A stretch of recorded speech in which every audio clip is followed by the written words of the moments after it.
My name is Detective Pierce. I've been called to places most people avoid, dark alleys, abandoned factories, houses filled with grief, but nothing had prepared me for the call from Windward Point.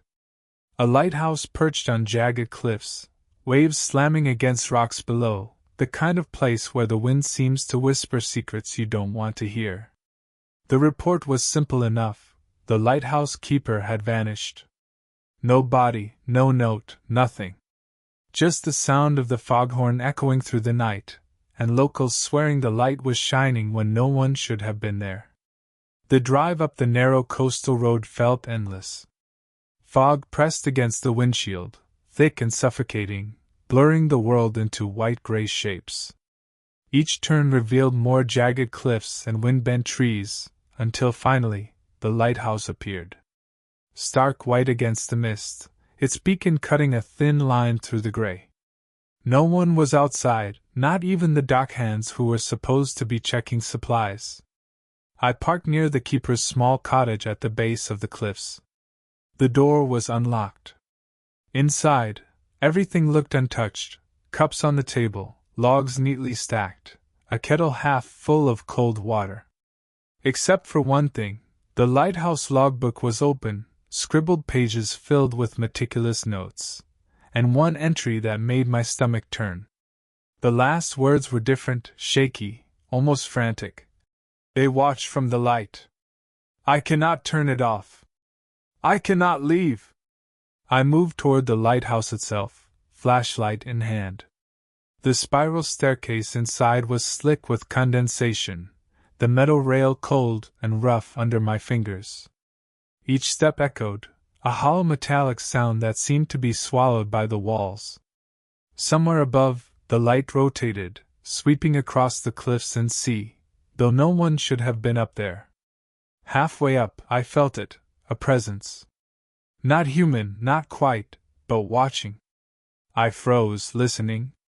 The wind howled outside, but there was something else, subtle, almost like breathing.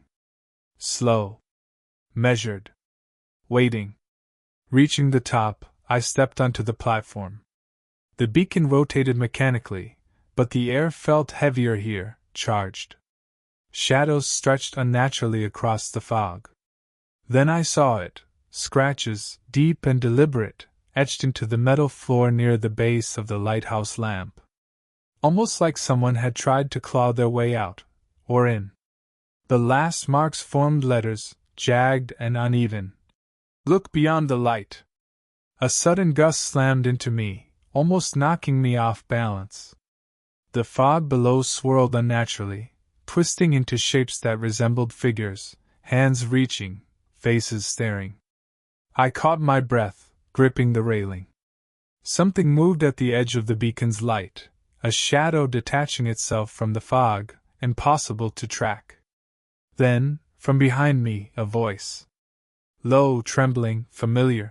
Don't look away. I turned sharply. The top of the lighthouse was empty. No one. Only the fog and the wind and the endless roar of the sea. Yet the feeling of being watched was stronger than ever, pressing into my chest, into my mind. I realized then that the keeper hadn't disappeared by choice. The lighthouse itself was keeping him, or at least keeping something. And if I didn't move carefully, I might not leave either. The light swept over the edge again, and in that moment, I saw a figure, standing on the rocks below, staring up at me, its face hidden by mist, but its posture, its stance, felt impossibly familiar. And then it vanished. The fog shifted. The wind whispered. And I knew one thing with certainty. Whatever had taken the keeper, whatever haunted this lighthouse, it was still here. Waiting. The spiral staircase creaked under my weight as I descended, the metal cold and slick with condensation. Every step echoed hollowly, swallowed almost immediately by the wind howling through the cracks in the lighthouse walls. Below, the fog pressed against the windows like a living thing, swirling unnaturally, twisting into shapes I didn't want to see. I reached the base of the lamp room and noticed something I hadn't before. the walls were scratched. Deep, jagged marks clawed into the paint, forming letters that were almost illegible. I crouched, my flashlight shaking in my hand. The words spelled themselves out clearly in the dim light. The light knows. A chill ran down my spine. I ran my fingers along the scratches. The metal was warm beneath the words, as if someone, or something, had been recently there. My mind reeled. Who would leave messages like this? And why? The air shifted suddenly, heavier, pressing against my chest. I heard it then, a soft, dragging sound coming from the spiral staircase above. My heart rate spiked. Footsteps? No, too slow, deliberate, almost like something sliding along the metal rather than walking. I grabbed my flashlight tighter, swinging it up the stairs. Nothing. Just the dim glow of the fog pressing against the windows, and the endless, rolling sound of the sea. I took a careful step forward, toward the door leading down into the lighthouse basement. The door was old, splintered, but slightly ajar. A faint light flickered from within. I didn't hear any whine down there, only a low hum, vibrating through the metal floor and up into my bones. Inside, the basement was smaller than I expected, the walls lined with crates and old machinery. But something was off. The shadows didn't obey the light. My flashlight caught glimpses of shapes moving against the walls, but when I tried to focus, there was nothing. Only the sound, that low hum, like a heartbeat, steady and deliberate. I stepped carefully, scanning the room. Then I saw it, footprints, wet and dark, leading toward a metal hatch in the floor. They weren't large, too small for an adult, but the prints were oddly precise, almost measured. And they disappeared beneath the hatch. The hum grew louder, vibrating through my chest. I knelt to examine the hatch. Rusted hinges, but recently oiled. Someone, or something, had been using this. And I realized with sudden clarity, the lighthouse keeper hadn't just vanished. He had gone down there. Or been taken. I reached for the hatch. My hand trembled. The metal felt unnaturally warm, pulsing slightly under my touch, like it was alive. I pulled the handle. The hatch groaned, and a rush of cold air, carrying the smell of salt, mold, and something older, hit my face. A voice echoed from the darkness below, low and trembling, almost a whisper carried by the walls. "You shouldn't have come here." I froze. My flashlight trembled in my hand. The basement below was no longer just concrete and machinery. The shadows seemed to twist and shift as I stared, forming shapes that shouldn't exist. Faces pressed into the walls, mouths opening in silent screams. Fingers reached from the darkness, as if trying to drag me in. I swallowed hard, forcing myself to breathe. I had to know what had happened to the keeper. I had to find him before it was too late. I tightened my grip on the flashlight and slowly started to descend into the darkness, one careful step at a time.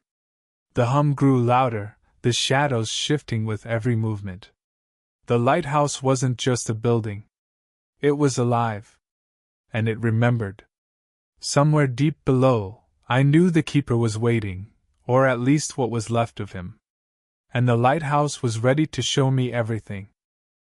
The darkness swallowed me as I descended into the basement. My flashlight cut a narrow cone of light, but it barely penetrated the oppressive black.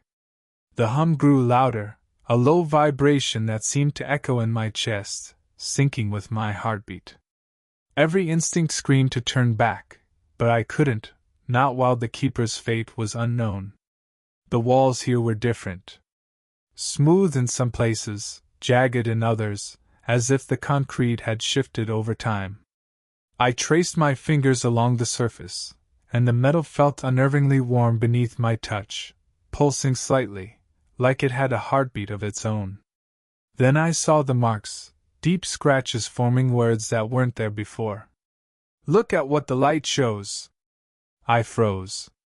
"Look at what the light shows." I didn't see any light down here. And yet, I felt it. A faint glow emanating from the far corner, pulsing subtly. I approached slowly, the floor damp beneath my boots. Shadows twisted unnaturally as I moved, stretching along the walls like they were alive, reaching for me. In the corner, I found the first anomaly, a series of photographs, pinned to the wall by rusty nails. Each one depicted the same lighthouse, but subtly different. In some, figures appeared in the windows, silhouettes pale and impossible. In others, the beacon shone even in daylight, cutting through thick fog as though the rules of the world didn't apply. My stomach turned. The keeper had been documenting something. Something that shouldn't exist. A sudden noise made me jump, a scraping, slow and deliberate, coming from the hatch I had descended through.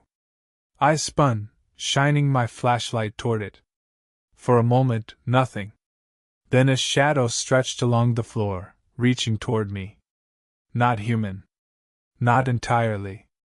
Limbs bending in impossible angles, flickering like mist. I swallowed hard. It's aware of me. The photographs on the wall shifted in my peripheral vision. Faces appeared, pressed into the corners, mouths opening silently in eternal screams. The light I hadn't seen before grew stronger, illuminating one photograph in particular, the keeper himself, standing at the top of the lighthouse. But something was wrong. His eyes were gray, unfocused. His posture stiff, unnatural, almost like he was being held in place by some invisible force. The whispers began, low at first, then louder, weaving around me. He saw, he stayed, he remembered. I could feel it. The lighthouse wasn't just a building. It was a sentinel, alive in memory, and it had claimed the keeper. Every note, every scratch, every photograph was part of it, feeding it, shaping it. I knew I had to move. I had to see the top of the lighthouse. If the keeper was trapped there, or whatever had become of him, I needed to understand it. Step by step, I ascended the spiral staircase again, the hum intensifying, the shadows stretching and twisting. Each step felt heavier, as though the lighthouse itself was resisting my progress, testing me. When I reached the top, the beacon rotated mechanically, but the fog outside swirled unnaturally. Shapes moved within it, figures rising and falling in the mist. And there, pressed against the metal railing, were scratches, fresh, deep, deliberate. "Don't look away or it will take you too." I shivered, gripping the railing. The wind screamed through the cracks in the tower, carrying voices, faint, human, desperate. Somewhere in that fog, I could feel him, the keeper, calling out without words, trapped in whatever memory the lighthouse had claimed. I had one choice: look, and face the truth of what the lighthouse remembered, or turn away, and risk becoming another lost figure in its record. I took a deep breath, focused on the fog, and stepped closer to the edge. The lighthouse was about to reveal its secret. I leaned over the railing, the fog swirling below like a living thing. The shapes moved, rising higher, forming indistinct figures, pale, elongated, twisting unnaturally in the mist. My flashlight beam barely touched them, yet I could see their faces pressed against the fog itself, silent screams frozen in time. The hum thrummed through the metal of the lighthouse, vibrating into my chest, syncing with my own heartbeat. Then I saw it, movement closer, directly beneath the beacon. A figure, impossibly tall, with limbs bending at unnatural angles, standing perfectly still among the rocks. Its head tilted, as if studying me, and I felt its awareness press against my mind, probing, testing, remembering. A sudden sound made me flinch, a voice, faint, carried on the wind. "He saw, he stayed, he remembered." The photographs I had seen in the basement flickered before my eyes, projected onto the fog itself. The keeper was there, yes, but not just him. Hundreds of shadows, all twisted versions of people who had once been here, pressed into the fog, their forms pulsing with memory. The lighthouse didn't just claim its victims, it stored them, made them part of its being. I swallowed hard. The scratches at my feet shifted slightly, forming new words. Join us or be forgotten. The girl's voice echoed in my mind. No, not her, the keeper's own voice from some trapped echo. Do not let it take you. Do not look away. I realized then that the beacon itself was the heart of it, a conduit for memory. Every rotation, every sweep of light across the cliffs and sea, recorded, remembered, twisted reality. The shadows below weren't just figments. They were stored lives, held in the glow of the lighthouse, waiting. I gripped the railing tighter. The wind screamed, carrying whispers, layering them, overlapping them. Look, stay, remember, join. My mind raced. The lighthouse wanted me to see. Wanted me to remember. Wanted me to become part of its record. A shadow rose behind me. The fog below roiled violently, shaping itself into faces I recognized, voices I knew, screaming silently. The figure among the rocks lifted its arm and pointed, straight at me. A pulse of light, blinding, radiated from the beacon, and I felt myself pulled forward, my senses stretched, memories of every past victim searing into my mind. I staggered back.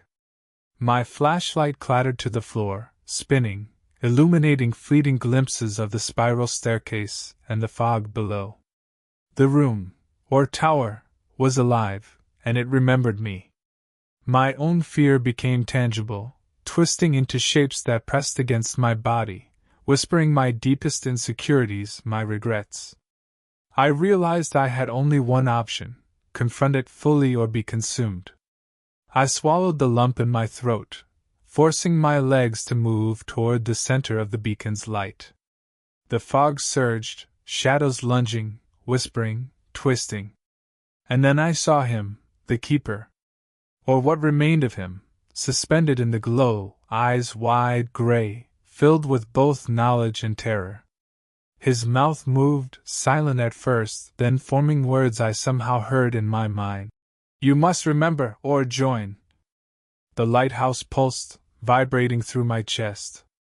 My mind teetered on the edge of panic, but I forced myself to focus. Every step forward brought me closer to understanding, closer to the secret it had been hiding. And I knew, with an icy certainty, that once I crossed that threshold, nothing would ever be the same again. I stepped into the center of the beacon's light, and the fog seemed to collapse around me, twisting, coiling, alive. The shadows from below surged upward, reaching for me, forming countless faces, all screaming silently. The hum became a roar inside my chest, vibrating through every bone, every nerve. I felt the lighthouse itself pressing against my mind, probing, testing, remembering. The keeper floated before me, suspended in the air, his eyes gray and lifeless, yet somehow aware. His mouth opened, forming words I could hear inside my own thoughts. It remembers everything. It takes everything. You cannot leave. I swallowed hard. My hands shook as I looked at the swirling fog outside, the shadows pressing through it like living water. Every instinct screamed to run, to flee, but I knew the lighthouse would not let me go. It fed on fear, on observation, on memory itself. Then, in a moment of clarity, I realized what I had to do. The lighthouse remembered not just the lives it had claimed, but the acts of those who confronted it. It recorded, yes, but it also tested. It sought awareness. And perhaps, if I could face it fully, I might survive. I forced myself to focus, to confront the pulsing heart of the lighthouse. I see you, I whispered. I remember. The hum intensified, the fog twisting violently, shadows lunging, faces pressing into the light. The keeper's voice joined mine, or maybe it was the lighthouse itself speaking. Do you understand now? Do you accept the memory? I nodded, though I wasn't sure if it would matter. I accept it. The beacon pulsed brighter, blinding, and I felt my mind stretch to the edges, memories of every past victim flowing into me, their fear, their pain, their final moments. I staggered, holding onto the railing, feeling the weight of all the lives it had recorded. And then, something shifted. The hum softened. The shadows recoiled.